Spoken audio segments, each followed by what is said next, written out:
Hi, welcome to Saravanan kitchen. இன்னைக்கு என்ன ரெசிபினா தக்காளி தொக்கு. வாங்க இப்போ என்ன பார்க்கலாம். 10 தக்காளி எடுத்துட்டு கழுவிட்டு கம்பெனி ஜாலை போட்டுக்கணும்.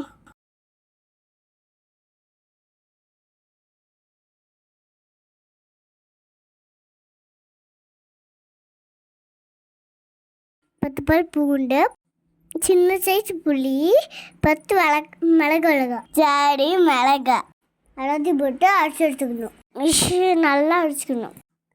வடை சட்டியில் 3 to 7 ஊற்றி கடுகு உளுத்தம்பருப்பு எல்லாம் போட்டுக்கோங்க. அரைச்சி வச்ச தக்காளி எடுத்து ஊற்றிக்கோங்க. நல்லா கொதிக்க வைங்க மூடி வச்சு.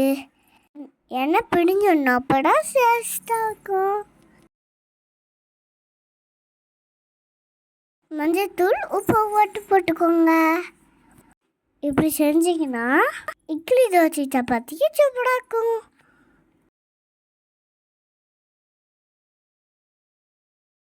கொஞ்சமாக ஜாலை கழுவி தண்ணி ஊற்றிக்கோங்க. தண்ணி ஊற்றாதீங்க, நல்லாவே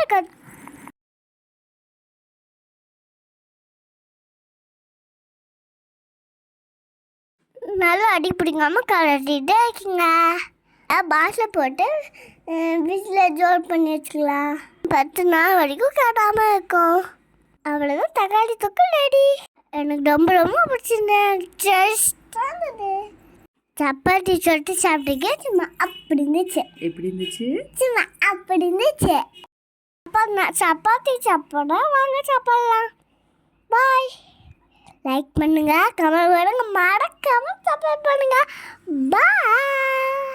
Bye, cuties.